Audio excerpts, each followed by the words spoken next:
Greetings, good morning, salutations everybody. How y'all doing today?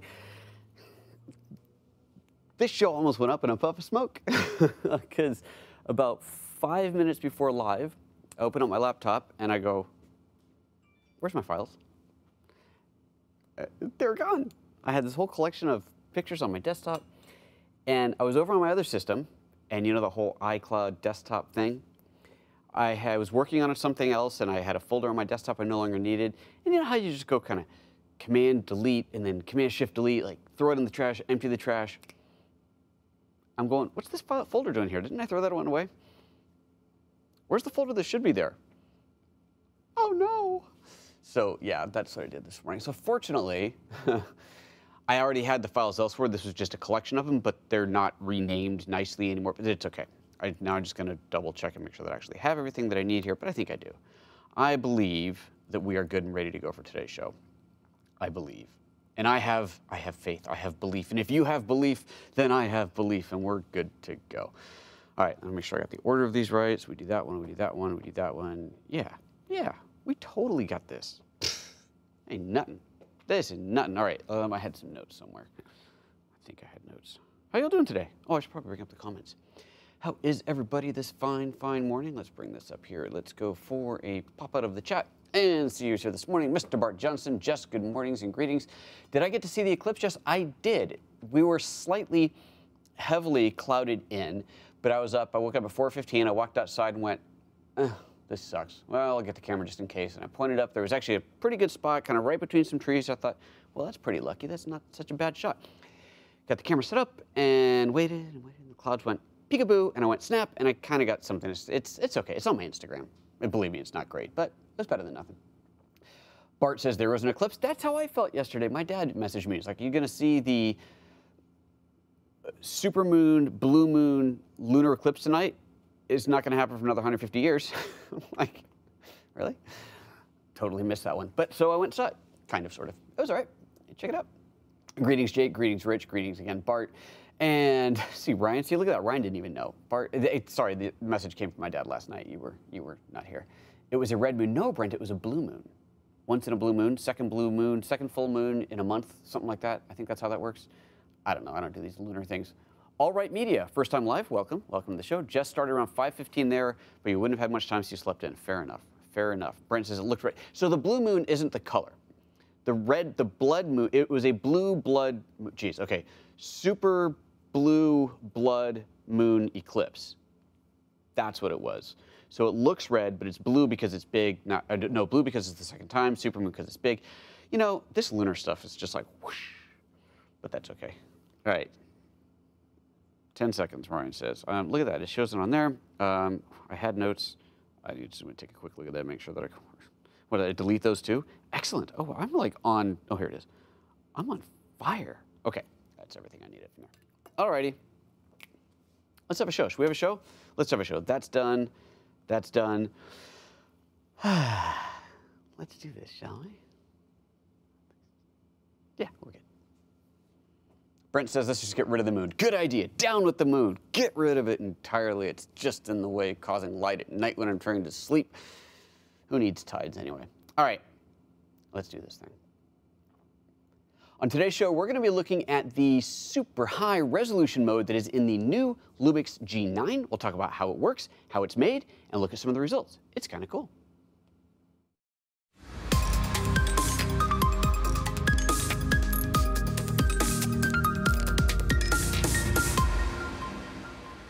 Good morning, good afternoon, greetings, salutations, and all that good stuff. Welcome to PhotoJoseph's Photo Moment, the first live 3 times a week show here on YouTube at youtube.com/PhotoJoseph, 9:30 a.m. Pacific. It's live, hence when I have no idea what I'm saying, you get to experience that in its entirety. Greetings. Today, we're talking about high-res mode on the G9. You may have heard of this thing.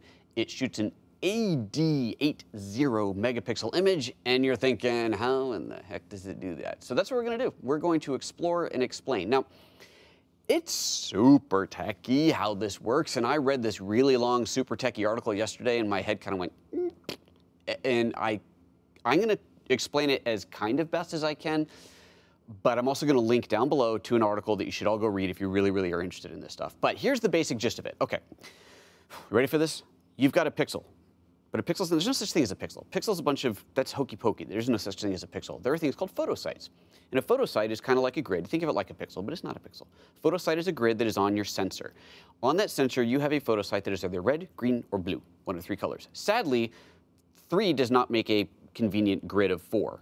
So you have a blue, a red, and 2 greens. So it's like green, red, and then blue, green. I think that would be the pattern, something like that. Anyway, so they're alternating blue, green, reds, but you have twice as many green photosites per pixel as you do red and blue. And apparently that's very convenient because apparently the human eye sees green better than red and blue, and so voila, it's good for us. Who knew? So when you take a picture, normal picture, the camera is basically, from those photosites, it's recording a color. And it's going to choose one of those colors that it's going to make that pixel from, but then it's going to use data from the surrounding photosites and the adjacent photosites and just determine from all that what color is actually used. See, I told you this is a crap explanation, but it's like magic voodoo. It takes one of these 4, and then it takes the surrounding data, and it goes, it should be this color, and it makes a color, and that's what makes a pixel. Okay, that's a crap explanation, but that's basically what's happening. When you do the high-resolution photography, what happens is that sensor shifts less than a pixel, basically half a pixel, so a photosite's width, over, and records the same data, the same area, using a different photosite. Get where we're going now? So it does this 8 times. It's like a little jiggity dance. It goes kind of over and up and down and diagonal like this in all these different directions. And it records 8 signals for 1 pixel. And from that, because now it has more data than it needs, it can expand that to 4 pixels. Now that's where the explanation goes really hokey, and I super don't get it, but it has to do with the 4 photosites per pixel, and it expands 8 pictures, combines it together, and what you end up with is something that is twice as wide and twice as tall. And I know I'm going to get just raged on in the comments that I totally explained that wrong, but that's my really layman's understanding of it. It doesn't really matter. The fact is it works. And it works really well. So I went out to shoot some stuff. I just went out and shot some like landscapey things and put the camera on a tripod, shot the pictures in regular and in high-res mode to compare. And they're higher resolution, but it's really hard to appreciate the difference. So then I came back into the studio and I shot a bunch of pictures in here, really close-up stuff where we could really see what's happening. And this is where it gets really cool. So then, now we're getting somewhere. Now we're going to see something really interesting. So I got a bunch of pictures to show you, comparisons side by side. We're going to open up raw photos in Photoshop, except one is a JPEG because I forgot that camera was a JPEG, but it doesn't matter. And you're going to see all the size comparisons side by side. So for those watching live, as you usually know, of course, if you're watching live, you can comment in the chat room live. I can bring them up on screen here. So if you've never seen the show live before, do come in and check that out sometime. You get to participate in the chat. If you have a question, put it at PhotoJoseph like the folks here have done, and then I will be able to address it. And we're seeing the conversation about getting rid of the moon. It was a whole pre-show conversation about did you guys see the eclipse? If you got a cool picture of the eclipse, put it in the comments. You know, put a link, I'll approve it. That's all good. And we'll show those off because that's kind of cool stuff. Okay, so we've got a bunch of pictures here to look at. A couple things before we even get into the pictures, a couple things about shooting the high resolution mode. So as I kind of attempted to explain, it is shooting 8 pictures. Very quickly, very rapid succession, but it is 8 pictures. So what this means is you cannot be hand holding. You have to have the camera on a tripod, and your subject cannot be moving. So it works fine for landscapes where any movie you'd have is like a tree kind of doing this kind of way off. That's okay. But someone walking or posing, unless they're I haven't tried doing a portrait of someone holding really still. That might work. But in general, you need static subjects. And the camera has to be on a tripod. So this is not for every type of photography, but if that's the kind of thing you're shooting, landscapes or anything static in the studio, you want this super high resolution image, it totally works. Other limitations you have of this high resolution mode. The ISO maxes out at 1600. I don't know why. I really don't know why, but it does. It maxes out at 1600, and the lens can only stop down to f8, which is quite fascinating. Which kind of makes sense, because you really want maximum coverage of the sensor without vignetting, and so yeah, you can only shoot at f8. That's your maximum. You can open up all the way, but you can maximum close down to f8, maximum ISO of 1600. So, and you have to be on a tripod. So some limitations. But if you can work around those limitations, then you're off to the races, and you're going to have some fun with this stuff. Okay, so there's the basics, there's the limitations. Now let's take a look at some images. As I said, I'm going to start with pictures of landscape stuff, which is not a huge, great example, but it's a starting with kind of a real-world thing, and then we'll get into the studio shots. So switch over to my computer. let's see here. I'm going to open these two pictures here. All right, so let's just open these guys. This is Photoshop. We're looking at Camera Raw, and then now Photoshop, opening these guys up. And just give that thing a moment to open. There we go. So now we've got the two. You can see right away if we look up here at the top, that one zoomed out at 16%. This one is zoomed out at 8%. So the difference here, if I just hit Command Option I, open the image size, you can see, let's set this to pixels, that we're looking at the high-res version here. It is 10,368 pixels wide by 776 pixels tall. This number is not made up. This is not a coincidence. Let's go over to the original one, the one that is standard, and open the info on that, and set that to pixels as well. And you'll see that that is 5184 by 3888. So that other number is actually exactly double. So if I go in here and I say, set that to percent, type in 200%, 10,368 by 776. You got that. So it is double the width, double the height, 4 times the resolution, 4 times the data. That's big. That's what adds up to the 80 megapixels. You started with 20, right? And it's 4 times 20 times 4 is 8. Hey, 80. So there's your 80 megapixels. Sweet. So there's where the 80 megapixels comes from. Excellent. So now let's cancel out of that. And I'm going to do this. I'm going to go side by side here. Let's do an arrange to up vertical here. And I'm going to take this first image and hit Command 1, bring that to 100%. And oops, cancel. Get the hand tool. And let's kind of go over to the trees over here or something. Come here. I know there's some trees up here on the hillside that'll be worth looking at. There we go. And we're going to do this one and hit Command 1 on there and bring in the same trees. Bring the same trees. If I can find the trees. Where's the trees? I know they're here somewhere. There we go. So there you can see kind of a difference in the size. It is double, right? Double the height, double the width. Now the color differences here is because the original one is JPEG because I had the camera set to JPEG and I didn't realize that until I was back in the studio later. Oops. But not Stitch, whatever we call it, the super high resolution one, that one's raw. All the other ones are raw. Just don't worry about it. That's why there's a little color difference in here. Oh, but you can see right there. You can see the size difference. Okay, cool. So there's a size difference, but I really, really want to see is kind of like pixel quality and so on. And that's kind of hard to tell from this because it's kind of a hazy day and, there's the tree. I don't know. It's kind of hard to tell. So that's interesting. But let's close this. Let's just close this for a second. Let's open something much more clear on what we're looking at. So for that, I think, let's just hit open on all these. Find the right ones. Here we go. We're going to grab these guys. So I took a picture of a focusing chart. Very, very exciting stuff, focusing charts, let me tell you. Whew, man, exhilarating day in the studio this was.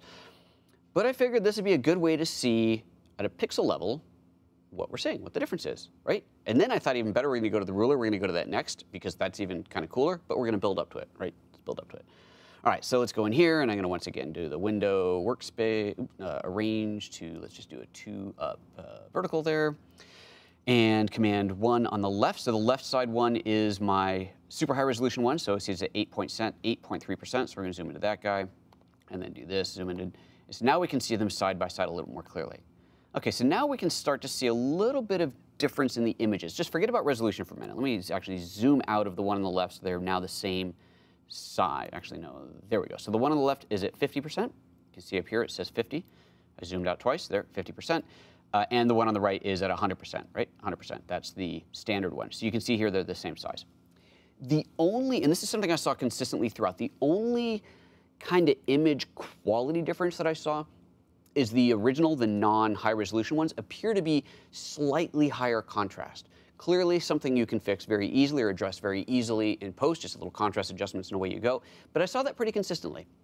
The standard one is a little bit higher contrast, but otherwise it's all about the pixels. So now we're looking at the two side by side. Okay, so let's go into here and let's bring this one up to 100%, the one on the left, that's our big one. And I'm gonna take the one on the right and let's bring it up to 200%. So now we can really start to see more clearly the difference in here. Look at this focus chart. You can see it's kind of funny the way it's printed. It's like this big blob of ink in the middle and these little lines trailing off. But you can see the lines are quite clear on there, quite sharp. And over here, they're pixelized, obviously, because I'm zoomed into 200%. But you can really start to see some of the difference. So let's do this. Let's say that I needed a high resolution image, right? For print or for, I don't know, for whatever reason, I need it to be high resolution. So I decide, I know what I'll do. I will upscale the image.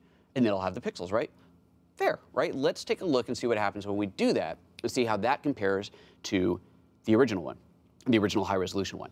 So we're going to take a standard and upscale it and then compare it to the high resolution shot in camera, so we'll see what the quality difference is. Basically what we're trying to determine here is there value in shooting it that way? Or do you just shoot it normally and upscale it?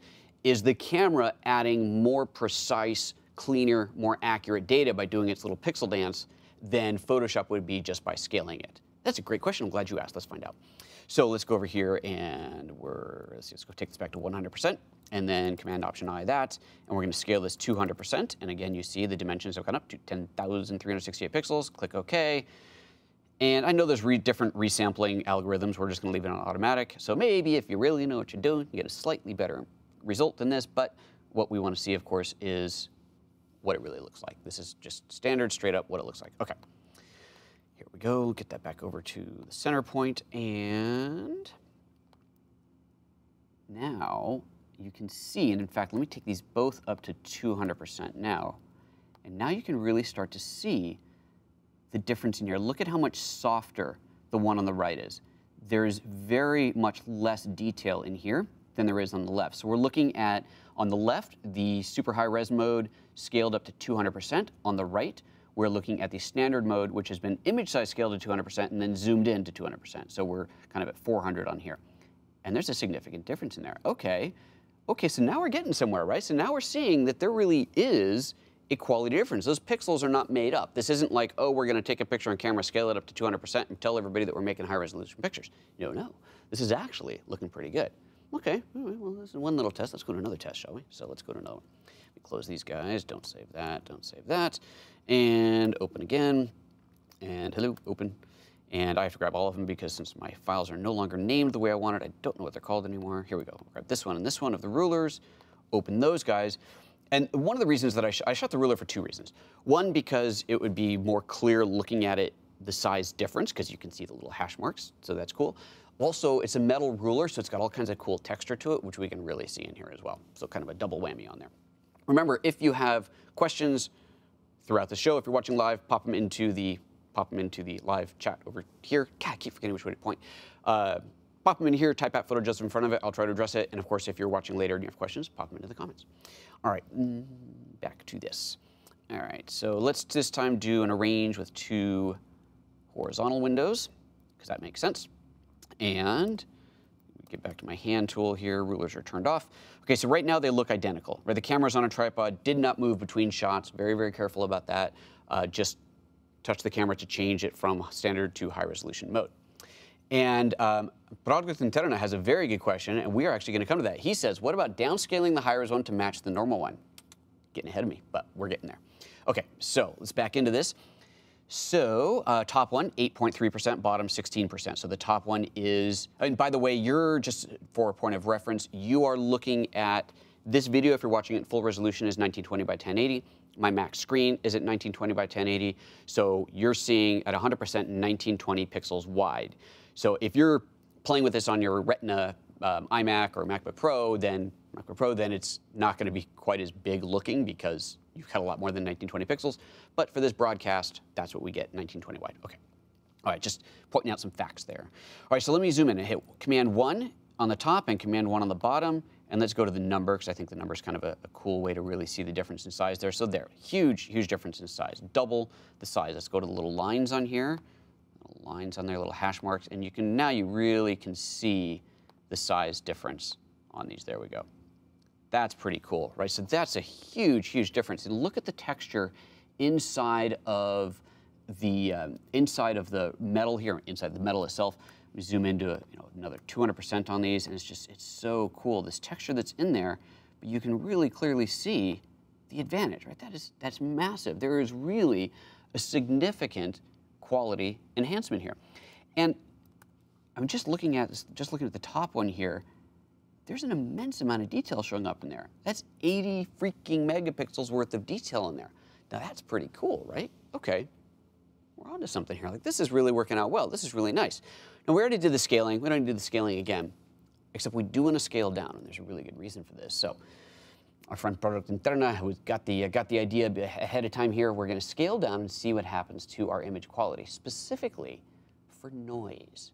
Oh, Okay, there's another question coming up. Christian Ritchie says, have you taken any images of objects that are not completely stationary just to see what effects this has in camera? Yeah, it's not pretty. You end up with all kinds of ghosting. The very first time I did it, I completely forgot okay, I was being really stupid. The camera was stationary, but it was a windy day and the trees were doing this. Yeah, that was not pretty. I'm like, oh, right, everything has to be stationary. I knew that. Yeah, everything has to be stationary. A very little bit of movement, it'll probably be okay. But even there, you want it as stationary as possible. So that's the way it is. And Burn6 says, imagine a 1/32 machinist ruler or even a 1/64 inch. Mind blown. Cool. We like blowing minds here. Okay, so now let's go the other direction. Now let's take it and scale down. Why would we scale down?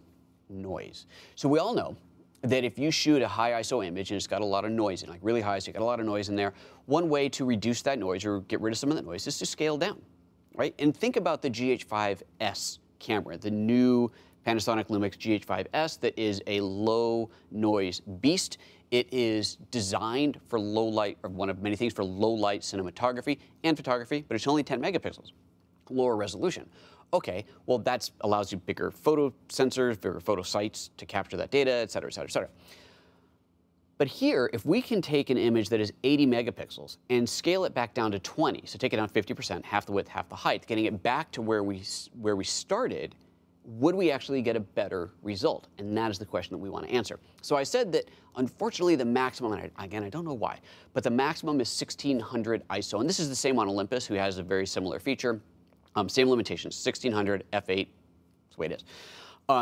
So I set the camera to 1600, dim the lights in the studio, set up a shot that would be specifically, properly exposed, obviously at 1600, with a very dark, soft background where you'd get lots of noise. And so I shot that at the standard resolution and at the high resolution. So let's take a look at those next. So let me close out of these guys, and let me just bring that up there. Let's see your high ISO test. Those are the ones. We'll bring that up, and we're going to see what these look like. So here you can see what the image is. It's obviously very exciting, very dramatic. I'm going to win awards for this shot. I just know it. And let's open this guy up and wait for the second one to open. And that background there, it's a black background with just a little bit of light shining on it. And again, shot at 1600 ISO. So let's go for, I think we're going to go for, let's go for the two vertical, let's do a two horizontal layout. Let's do it like this. And take that top one and set that to 100%. And the top one is, there we go, bring that. And the bottom one is our original size, normal size. Bring that up. Where are we? Here we go. Okay, so now, actually, we're going to do this side by side the other way. I think that does work better on this. Let's go for a vertical layout on here. There we go. There we go. So look at the shadows behind, the gray area, the dark area behind. The noise is, I would say, very, very similar.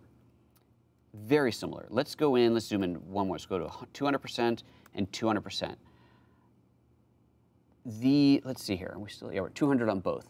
So there's higher contrast on the right. That's the original image, and that's something that I said we're definitely seeing a little bit higher contrast, but nothing we can't adjust. So I could even bring up the levels and maybe make that a little bit higher contrast in there. But I don't want to mess with it. But I could. You can see I could do that really easily.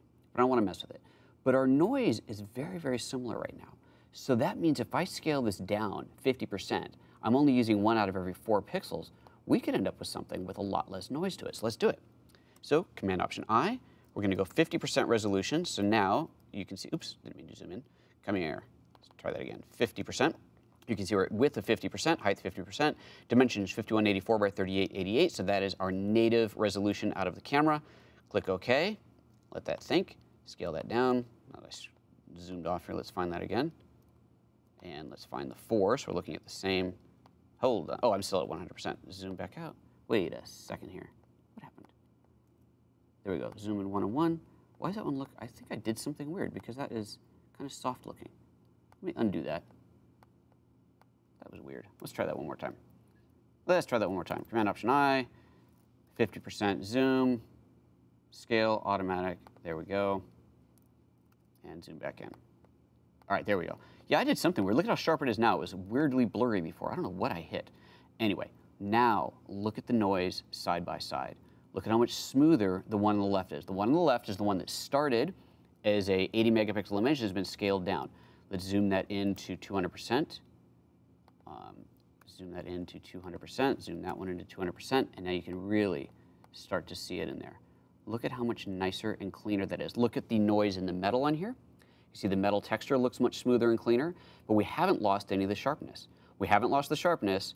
We've actually, I guess you could even argue we've gained some sharpness, but we have definitely gotten rid of some of that noise, quite a bit of that noise, I would say. So that, I think, is fantastic. So if your thing is low light photography, and you're shooting, I know this is a lot of caveats, but and you're shooting static subjects, that's pretty good, right? That is a really great way. So now what I'm thinking is once I've got my hands on a GH5S, which is designed for low light photography and has a native ISO of 1600, is that right, 16? I think that's right. What if I shoot at that and scale it up to match the G9, and then we'll see where we really are. So what is the best low light solution?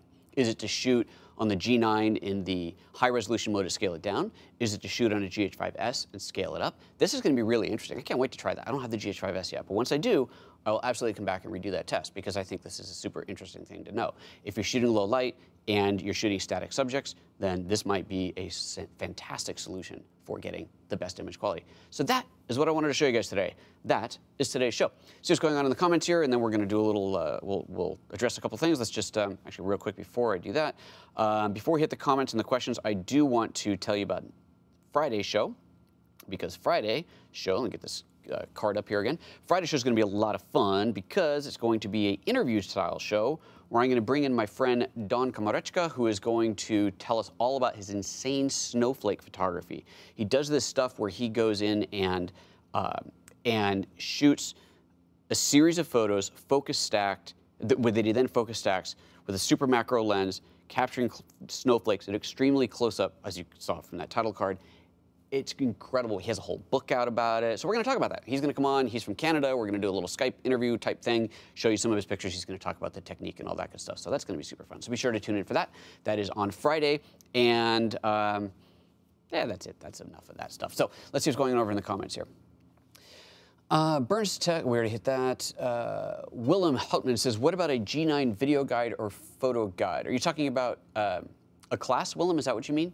If that's what you mean, I have the GH5 training. I don't intend to do a G9 training, but there's a lot of similarities between the GH5 and the G9, but of course there's a lot of unique stuff in the G9.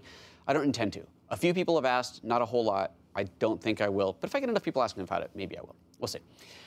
Project says, this feature would be cool for photographic paintings. Oh, interesting. There you go. Daddy MCC asking if I got any shots of the supermoon. So my shots of the supermoon were while it was eclipsed and through a lot of clouds. So now look at my Instagram, instagram.com/PhotoJoseph. Check that out. You can see them there. They're kind of cool. They're kind of cool.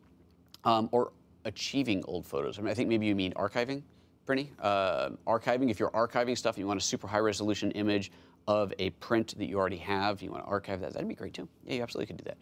Okay. Hey guys, I think that's it.